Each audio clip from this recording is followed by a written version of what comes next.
Boom. Don't stress off that.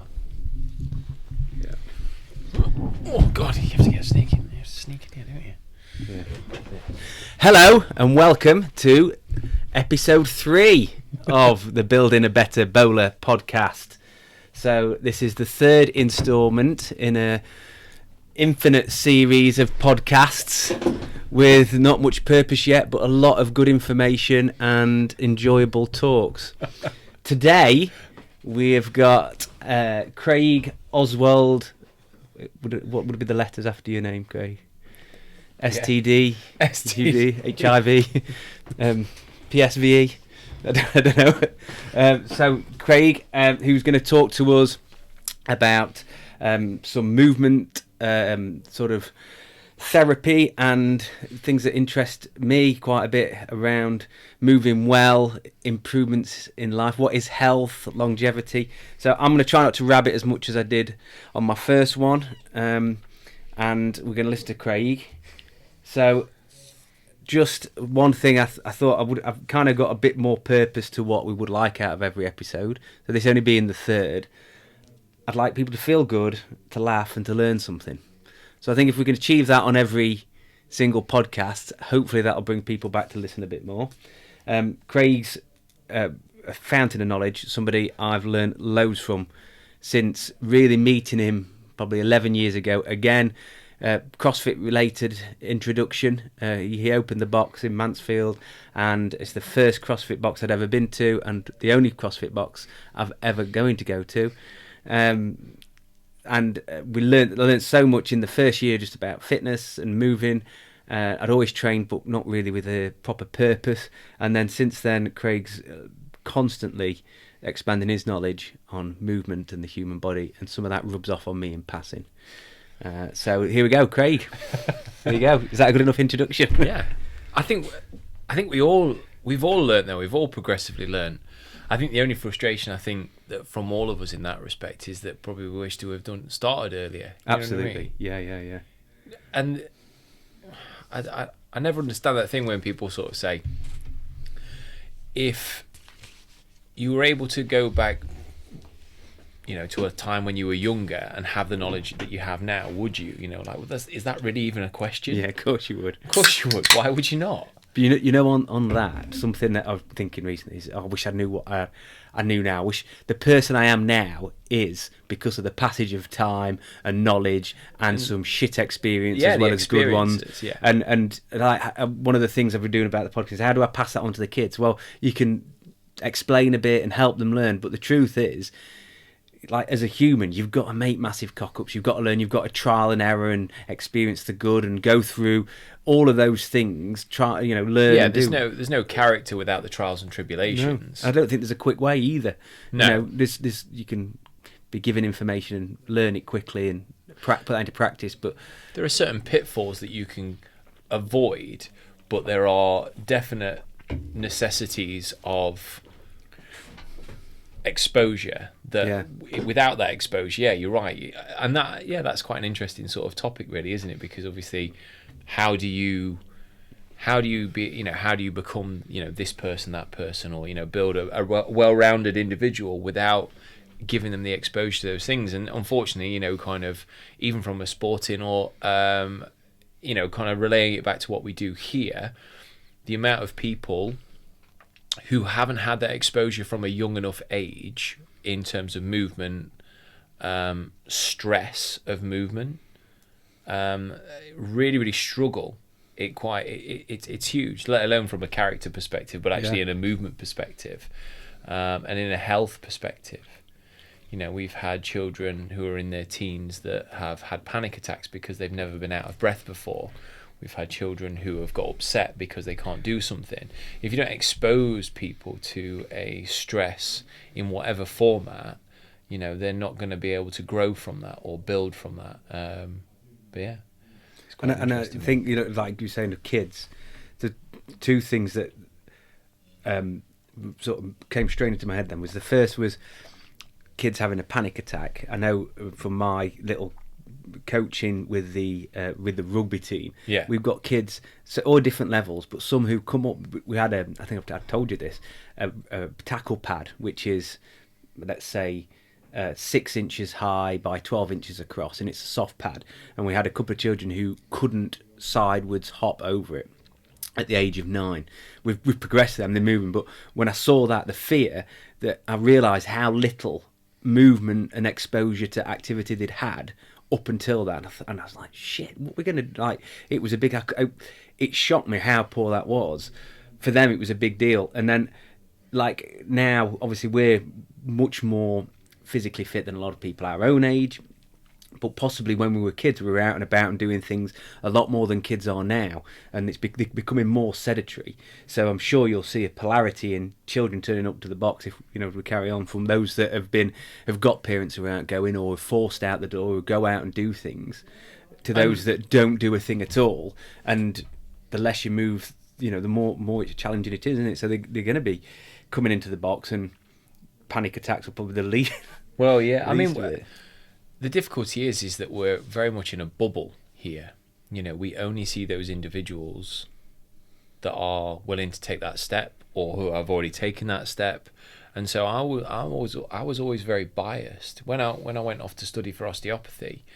I remember having done a presentation in the first year, and I think it might have been to do with the Platinum Crew when we'd started it, and one of the examiners on the presentation had said, well, you'd get my mum to squat. And she was, maybe she was in the late 50s anyway, and obviously her mum must have been, obviously, however old, nearly 80. You'd get my mum to squat? Oh yeah, as long as she's been cleared of everything, that, as long as everything's working well enough, of course I'd get her to squat, and so the fundamentals don't change, but it's always it's always an interesting topic, trying to work out kind of what you can expose people to and still have success with it. And like I say, it's very much a biased opinion that I have, unfortunately. But I think it was interesting. One of the lads training, his missus had said to him, do you not think you're training a bit much at the moment? You're like, some days you're doing twice a day. And he's like, when did it become abnormal to exercise for 8 hours a week? That's all it is. You know what I mean? Yeah. If he does 7 days a week and he does a couple of sessions in a day, maybe he does intervals in the morning. When did exercising for 8 hours become abnormal? When did that become, kind of an issue? When did that become weird? Like, well, is it not weird that you don't do anything? And I did speak to him about it, and I said, do you not feel that perhaps your missus is embarrassed because she doesn't do anything, and she's sort of like letting that fear take over and be like, well, why are you doing this all the time?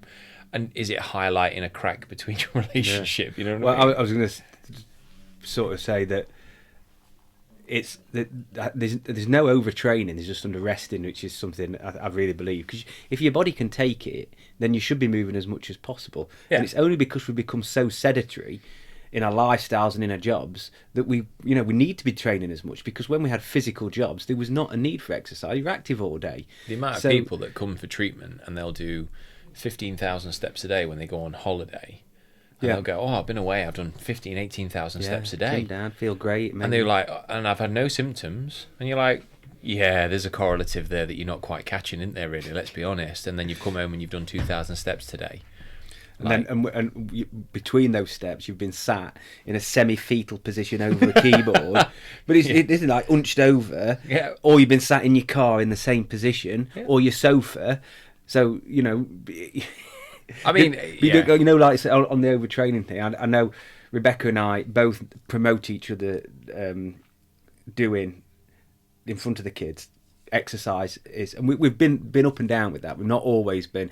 She's said to me before, CrossFit again, having a dig, but she also sees the benefits of it, and it's the impact that it has sometimes, which is why we try and do the earlier sessions, isn't it? Yeah, get them done in the morning. But I know really sometimes behind that is, it's not, you're going to CrossFit, you're training again. It's not that. If I was going out the house doing anything again repetitively, it's more what is underneath that, and which we try and vocalise now, is actually you've not spent any time with me, and there's jobs to be done around the house, and you've done that. So, but there's always a jobs hidden message. It's nothing to do with overtraining. It's more to do with. But there's always jobs to be I miss done. you and I love you. Oh, I don't know if it's I miss you and I love you. I think sometimes it's like, not specifically talking about your relationship, but sometimes That's for you, I babe, think though. I miss you and love you. I know it's not always reciprocated. If you're listening, I personally think it's down to I'm bored and I don't know what to do. Yeah. So I need you to entertain me, or I need to do nothing with you so I feel better about myself. So it goes back to that same thing with that guy that spoke to me about his missus not being happy with him doing several days in the gym. Like, it's just, I'm bored and I want you to be bored with me. I'm going to eat half a pack of custard creams and I want you to eat them with me so that I don't feel guilty about it. Yeah. And it's just trying to normalize how you feel. So I don't always think it's kind of like you've not spent time with me. I think it's just I don't know how to entertain myself. Yeah. Well, I suppose if they were both walking, and let's say they were walking 2 or 3 times a week, and they enjoyed that and that time together, there's no way partner A would go to partner B. Do you think you're walking too much? They'd be going, we love walking, we should do more of it, shouldn't we? That's that. Jules and I have, for our probably many differences, kind of we've worked well together because we do try and do a lot together, and we do enjoy majority of the time the same things, and so that's been really a blessing, which is why the motorbike thing at the moment has kind of come as a bit of a. I think sometimes she's a little bit quite apprehensive because it can take up a lot of time, you know what I mean? Yeah. But with Archie being involved as well, it's quite nice because it's given me a different, not only is he going to the gym, but it's given me a different arm to spend time with my son as well. So,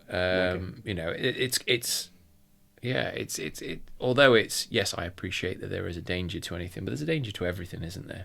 Dangerous to life, isn't it? Oh, life's a dangerous thing. Yeah. But so I think the more things you can share with someone, absolutely, the better it is. And like I say, I think sometimes when you don't share something with somebody, I think it highlights them as opposed to, and they try and reflect that onto you. But the problem is that it's like I say, we're going back onto it should be normal that you do 5 to 8 hours a week of exercise. There are 168 hours in a week, I think there are, aren't they? 168. Spending 8 hours, that doesn't sound like a lot, does it, exercising? You know what I mean? And don't get me wrong, it's not all going to be exercise. When you come here and you have an hour class, it's not all exercise. But that's the added benefits sometimes coming here, because it's not an hour, because you have a chat before, you see people. And I know with lockdown, out of lockdown, and some people who've got maybe smaller friendship groups or family who are distant, there is a community aspect and a removal of loneliness from your life. So that, as much as the physical benefits, that mental and even that sort of spiritual, without sounding like a cheesy knob, I mean that you come. We have some banter, don't we, when there's the lads, and that little bit of having the crack and banter with, you, it's just enough. Yeah, and it's brilliant, and it's not as forced. Men we need it for sure. You ought to come on a Friday night strong, honestly. Yeah, well, that is dangerously, it's borderline difficult, that one. I've got to, it's fantastic. But again, Jules, that Jules highlighted that. I mean, I'm not emotionally intelligent enough to kind of recognise the benefit of that side of things. But Jules, not emotional enough. just not, full stop. But no, Jules had recognised. She was like, maybe that needs to be kind of highlighted. But the thing is, there's a fear with that, toxic masculinity. You're just, chatting shit and we are. And as long as we're not hurting anybody, then it's not. Yeah, I mean, 99% of it is directed at each other, which is amazing. Banter, isn't it? Boys need that. That's another thing on the podcast. I want to go deep into that because it's so hard keeping the right perspective with your boys. I've got 2 boys, as you know. Some people will, some people won't. I've got 2 lads. I want them to be gentlemen. I want them to be chivalrous. I want them to be brave and courageous. I want them to be sensitive. I want them to be all of that. And, there's so many mixed messages. And I know my oldest son, for instance, is not, he's not been shy at sort of asking girls out. But he's also got to be very careful. Where's the line? Where is it before girls, if he looks to carry a girl's bag, he gets in the stick. You know, there was a clip the other day that popped up, and it isn't difficult. If it's warranted, it's not creepy. Like, if that girl is reciprocal to his feelings, it's not creepy. The moment a girl doesn't want that, it becomes creepy, and that's ultimately all it's down to. Whether if you choose to open a door for a girl, and whatever, when you were a kid, like we used to push girls over and stuff like that. Do you know what I mean? That was your sign of affection. Less your ability. Mate fancies you. Pull her hair and stuff. Obviously, that's not quite the same these days. So obviously, if the moment you kind of try and do something and go out, I suppose, show outwardly affection, if it's come across as weird or creepy, then that girl simply doesn't like you. Yeah, absolutely. You've got to know where the line is to stop. But at the same time, I think you've got to and not pursue it consistently for 24 hours a day. Yeah. How many hours a day can you train, and how many hours can you pursue? A fleeting fancy. Yeah. But I don't know if you know this, but Rebecca actually made the first move in our relationship. Did she? She asked me out. Yeah. Interestingly, Jules sort of did. Go on, tell me the story. I don't know this story. Do you not know? We're in late lounge.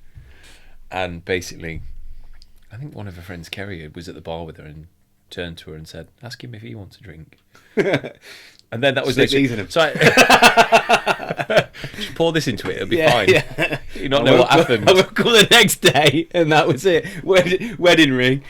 Picture of the, chapel, is it? And bum was really sore. I'll edit that bit out. But no, I don't even know if actually she had paid attention to me, or whether it was simply just that Kerry had highlighted me. I don't know, but yeah, her friend had highlighted me. But yeah, so she'd asked me if I wanted a drink, and I was like, yeah, sure. So I mean, obviously the scarf, that neck scarf. It was the neck scarf, absolutely. It was the fact. Do you know what? It probably was a neck scarf as well. I think the thing is, I think it kind of set the tone for the relationship for most of the first few years. Yeah. That basically she paid for everything for me, really. Isn't that nice though? No. But we don't feel emasculated in any way we've got strong characters in our wives, haven't we? Yes. In lots of ways. And that, if anything, I love the kids. Rebecca's a strong, powerful woman. Jules is physically, mentally, all of that kind of thing. And there's I don't think we struggle in the way of a lot of old school people do with what is probably a modern lady, and we don't see toxic masculinity, because I don't think we are. We're comfortable with our own sensitivity and our own masculinity. We have a little bit of banter in them. Well, I was saying we're probably in a quite... Somebody might pull me up on this in a few days and go, "I listened to your podcast and you're way out. You're a fucking right wanker." But I feel that we've got the balance fairly well most of the time. I mean, if Jules decides that she wants to do something, wants to go something, I'll always encourage it. I've never ever said, no, don't do that. I mean, I might voice an opinion with regards to whether I think it's a good idea or a bad idea, but I won't stop her from navigating that process of making a decision or wanting to chase something. And vice versa, she has been amazing and it's not because she has allowed me to pursue opening a gym. It's not because she allowed me to then pursue the opportunity to become an osteopath. It's not because she's allowed me to do those things I feel like it needs to be reciprocated, but I just feel like there's absolutely no reason to ever stop somebody wanting to do something. Like, if dinner's not made on if I go to work and I come home and dinner's not made, it's not her responsibility to make dinner and provide it for me. We look after one another, and that's the way it should be. And that's that same principle and process should be adopted throughout, kind of our life, regardless of not just kind of making dinner or any other kind of scenario like that. Yeah. But yeah, yeah. No stereotypical. No, roles, is it? We've gone off from the longevity. Original. Yeah, that's definitely one to come back to, is toxic masculinity on another podcast. But we'll stay off that, because obviously the ladies might chomp down. Don't talk about me on the podcast. Well, Craig has taught me a lot about movement, and that's one of the reasons I really wanted to listen to some of the things he was thinking and pondering at the moment, and some of his thoughts on what is basically a healthy life is what we'd mentioned before as a topic. Because what is a healthy life? Where do you start? Where do you finish? What should you expect? When you were saying about squatting for an older lady, I think we're doing people a disservice by not expecting them to be able to move and pushing them, because but it's also really difficult. I think, you know, kind of people are quite fragile from my perspective, and I am like I say, I am a bit emotionally I'm challenged, and I don't often maybe read things in people. I don't necessarily recognize, I don't know how to empathize with certain people, but ultimately it is one of those things where it's like, you need to be moving more, and if you're not, you know, kind of, there should be a little alarm bell that says, well, why am I not able to do this? What hurts? Should it really be hurting? You know, kind of, a lot of people, they'll just use their age as a, oh, well, I can't do it, I'm getting on now. It's an excuse, and I'm like, no, you're like 50, like, you're still young. Yeah. And if you choose to use that mentality, you will be governed by that moving forwards. And that's where I think, as society, we accept the excuse of age. Or something, my shoulder's hurting, so I've not been lifting anything, and I'm getting on a bit. Well, that should be, no, your shoulder's hurting, you are aging, so that's more reason to be moving it and paying attention to it. You know, we know now that movement is key. If you don't move it, you lose it. The literature, age is a number and a mentality, not an excuse for everything, is it? The research, you know, regardless of whether it's done on, you know, kind of like a controlled trial or anything like that, there's enough research there that tells us that movement, you know, kind of, there's enough exposure of people moving to show that movement is actually pretty key to, you know, kind of longevity and health. And I started listening to Huberman Lab podcast, and I know sometimes he gets a bit of grief on Twitter for his interpretation of some of the results that are read out, but outside of that, actually, the people that he has on and the information that he exposed me to has been key in terms of continuing kind of my thought process of what is longevity and what is health. There was an Australian professor that he had on that uses a lot of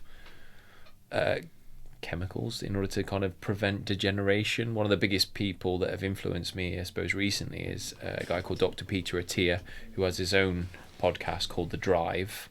And you know, I've heard his name, but I've not followed the Drive. Oh, the Huberman is obviously one. He's been on the Huberman Lab podcast quite a few times, and they were originally talking about things like cholesterol, HDL, LDL, and how it's all a bit misconstrued, and how people don't realize where dietary fats come from, how we absorb them, and what a cholesterol level, you know, if you had your bloods done, what that looks like. I mean, the Americans are much better at getting those things done anyway. Regularly. There's a Dr. Asim who talked about cholesterol, because I've been looking a lot about sugar, and he was saying how the cholesterol statins overprescribed, quite a similar thing, and that's another sort of rabbit hole from big pharma.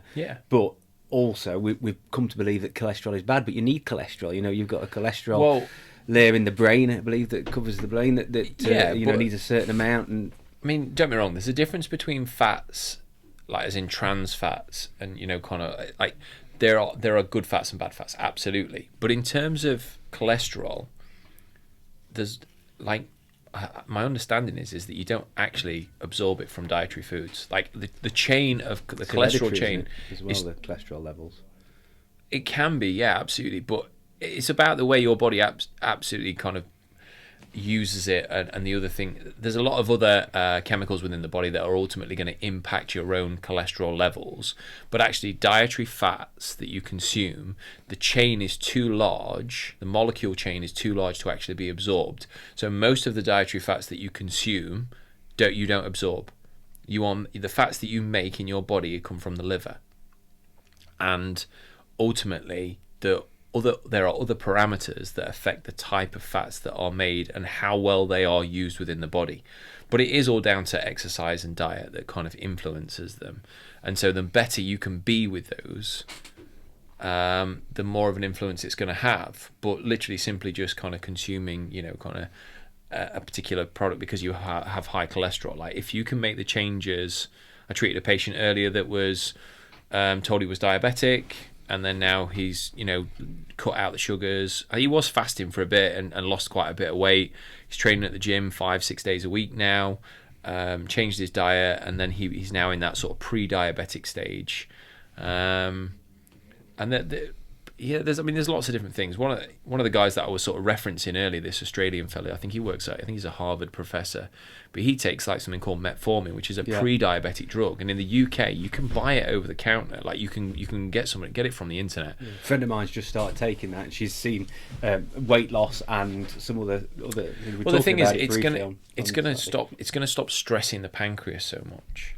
In terms of obviously your body's ability to be insulin resistant, or at least kind of your body's ability to kind of deal with sugars. So I think there are certain things that we can take and all the rest of it that aren't going to have much of an impact. I mean, this gentleman that I treated earlier, he was massively kind of like, well, I don't want to take this, and I was like, well, do enough of your research and make sure that it's not a bad thing for you, because if you're if you're borderline already. And we've taken the Platinum crew, our class of older individuals, and we've been, took the whiteboard out one day and said, is anyone brave enough to give us an idea of what they eat from a day-to-day basis? There's no judgment, but we just want to kind of get an understanding of what you know about diet, what you know about food. And like, I have cereal in the morning, or I'll have some toast.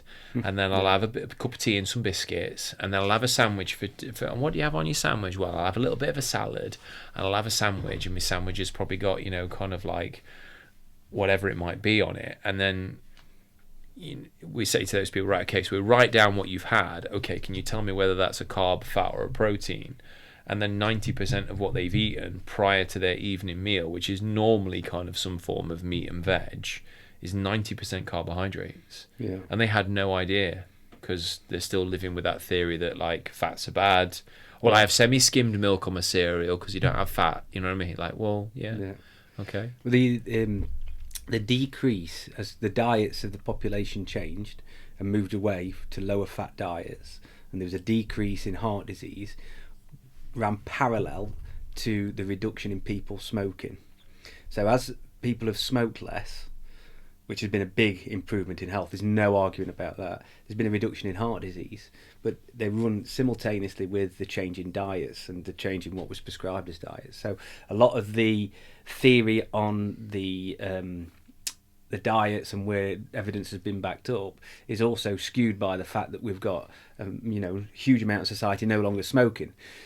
So the heart disease is probably more attributed to smoking than it ever was the high fat diets. The difficulty that we've got there, so Dr. Peter Attia and the last Human Lab podcast that had Dr. Peter Attia on, they were talking about this, and they were sort of saying that apparently, I think it's something like with cancers and strokes, cancers, I think there are 12 to 15 million a year that die from that. And I think this was this might just be specifically, it might be global. I don't know what the US numbers were, because obviously they're in the US, but they were talking about stroke and heart disease related diseases, deaths, around 22 million.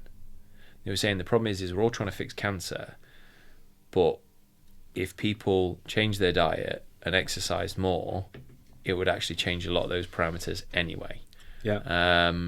And it was like he was basically saying, you know, like with men, you can either die with prostate cancer or you can die from it. And everybody, you can die with some form of heart disease or you can die from it. Like, you're going to die with it because it's going to naturally happen. You're going to have plaques form on your arteries. They're going to harden, you know, all these things.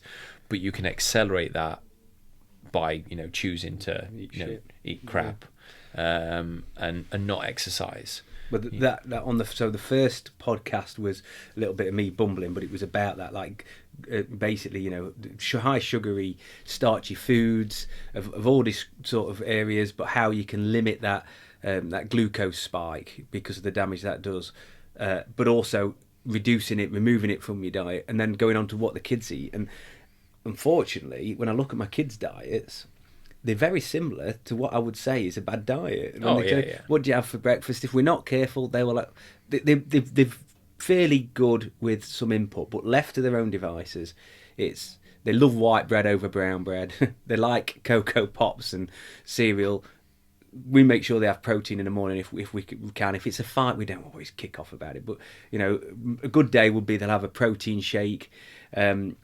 which I don't, again, some people don't like giving protein shakes to kids. I mean, I think if Oliver will have eggs and bacon, which is brilliant, Ben's not such a fan of eggs and bacon, so he has a protein shake with full fat milk. For me, that's pretty good. And then he'll have his cereal after.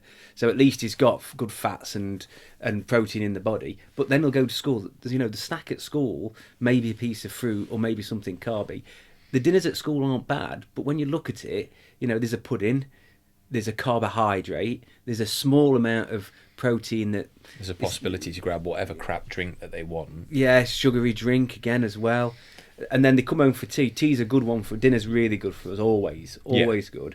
There's always veg sticks on the table, always, and they're always in the house, and that's made a massive difference to just the amount of veg they eat because it's prepped. They always have fruit, but then there's chocolate bars and crisps available. And between meals, they'll eat that. I mean, we found ourselves buying pizzas at one point to fill Oliver. He'd have a full pizza before his dinner because he'd come home from school starving. It's not the end of the world. He's eating a good diet the rest of the time. But then I'm thinking, well, what can we do to give him something that hits that spot?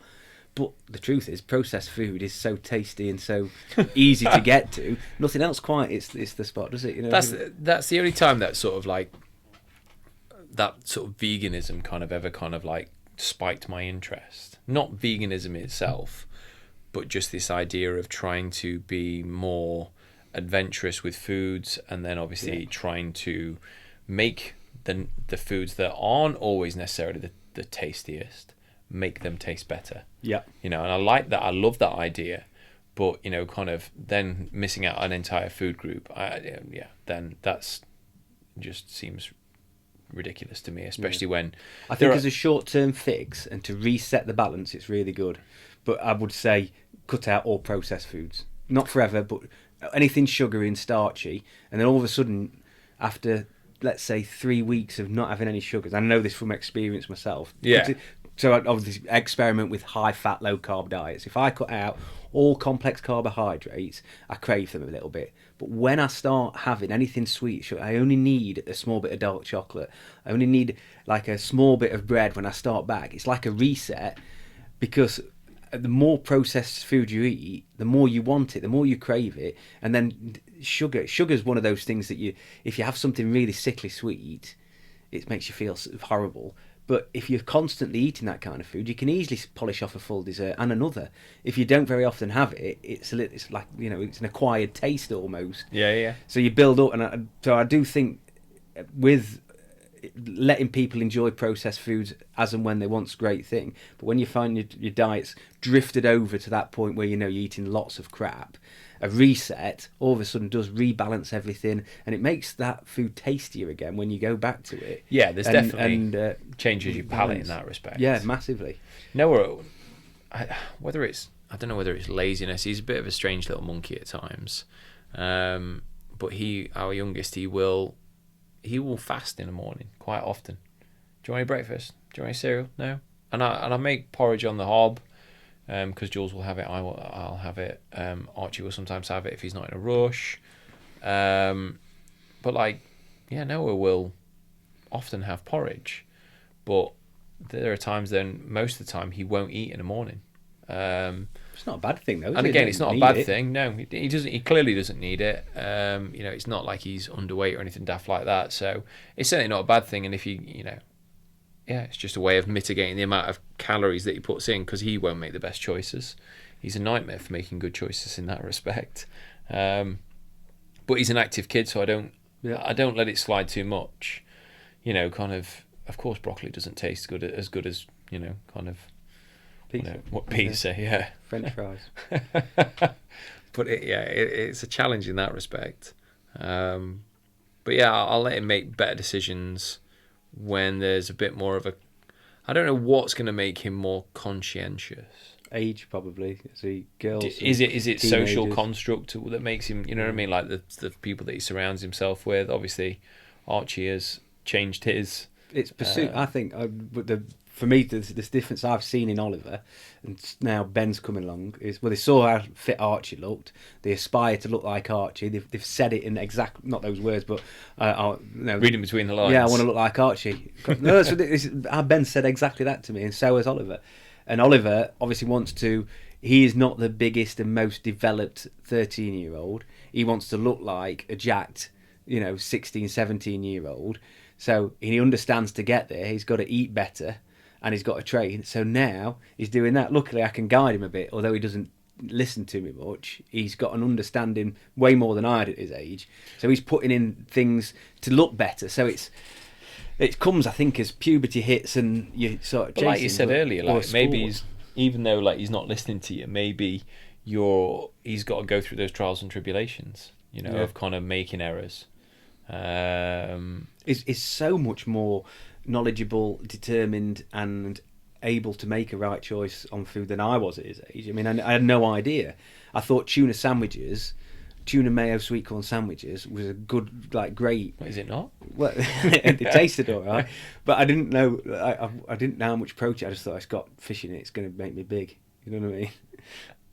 Oh yeah, I was a nightmare when I first started training. I remember just essentially having that sort of seafood diet of literally just seeing some food and eating it. You know what I mean? And just being all the calories are better than no calories, aren't they? I had a thing where I wanted to be bigger, and I can't remember like late teens, maybe even to the point of early 20s, wanting to break, could not break 13.5 stone, and for a 6 foot tall man, or man-child, it was always a big factor. Male. Yeah, person of male. We'll give you that origin. Male. I was like, oh, do you know what? I really want to break that. And then by the time I did, I then didn't stop myself until I got to about 15.5 stone. I was like, whoops, slipped on, literally broke that kind of. And then now it's hard trying to stay. Well, it's not. I don't know. It's difficult trying to stay under 100 kilos or around, much under. I can't get under 95. I haven't tried for a long time, but yeah. Yeah. Well, the weight, I suppose, weights. We still use weight, don't we? Know better than weight. It's the overall makeup of your body, isn't it? But I'm trying to get more or less a stone off before I start training with purpose. You look like you've lost weight again. Yeah, I have. Yeah, but I keep looking in the mirror. My weight. I've talked to Ethan about this. Jawline looks better at the moment. My problem is I don't want to get a smaller head. I want a bigger head. Why do you want a bigger head? Because in certain photos, my head looks tiny. I look like that guy off Beetlejuice. The shrunken head fella. Even Beck's going, yeah, on that one you look like you got a pinhead. No, but I don't want to lose weight off my face. It's my belly. Do you know what I mean? Get one of them jaw resizer. Big. No, it's here, not on the front. That's ecstasy. Mitsubishi, not just cars, isn't it? Yeah, if you want to get a big chin, I suppose that's ecstasy, isn't it? But yeah, I think I did it. I've got a good jawline. I wonder if that was from I don't know where that's from. Past issues. It's not hereditary. But I am trimming down, and I want to get a better body composition. But I don't know where I was going to go with this. And I'm conscious though that I don't want to lose muscle or anything like that, and using the right words in front of the kids while I'm doing it. But about a stone is my goal, and it's not because I want to be an actual stone lighter, but that's roughly the amount of fat I see.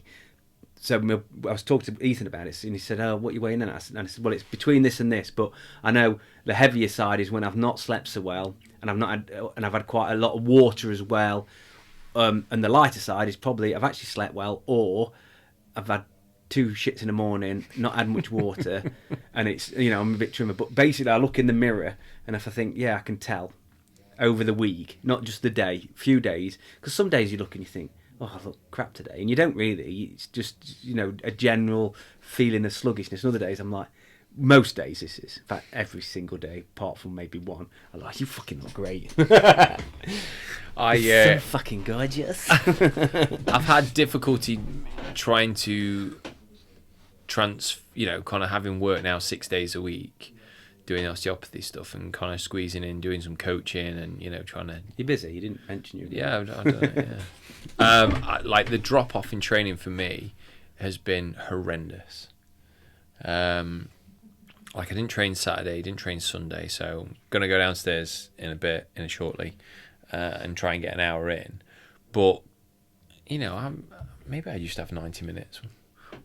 Yeah, I used to have 90 minutes, 2 hours training, you know what I mean? Yeah. And I don't get that opportunity to do so, speaking of which. Yeah. We're on 39 minutes so far, and we could carry on a bit for another hour. I know, yeah. That's the But difficulty. we'll finish up on that so you can get Yeah, your yeah, training. yeah. But definitely, we've got so much more to talk about. But we did, I think, about 6 months ago, I was getting busier again after a relatively calm period. Yeah.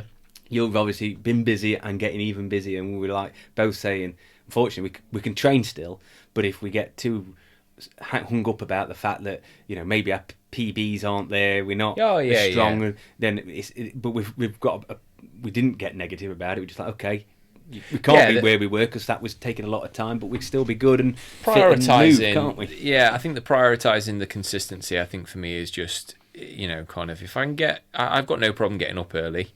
And as long as I can make sure I'm going to bed early enough, getting up early is never an issue. So just training first thing and it's over and done with. And like I say, even if it's just an hour a day, it's got to be done for the consistency, really. Yeah, but yeah. Well, Craig, thank you so much for your time. Thank you very much, Simon. It's been brilliant. I'm sure we could list another million things to talk about, but we'll do that on another time. So we're just going to finish up. So that was episode 3. Just a question I asked Craig earlier. And that was, how many cocks can you hold in your hand, Craig? I don't think my hands are very... Shuttlecocks, just for anybody wondering. Fair enough. Shuttlecocks. I was going to say, my hands aren't the biggest, but I could... With shuttlecocks, I've no idea. No. So it's something we're going to test of next year is either shuttlecocks or knobs. Doorknobs. We'll see. Thank you. Over and out. Boom. All right then. Thank you for tuning in to the Building a Better Bowler podcast. Please like and subscribe so we can carry on with our mission of building better people. A better me, a better you, a better them, a better world, or something like that. Boom.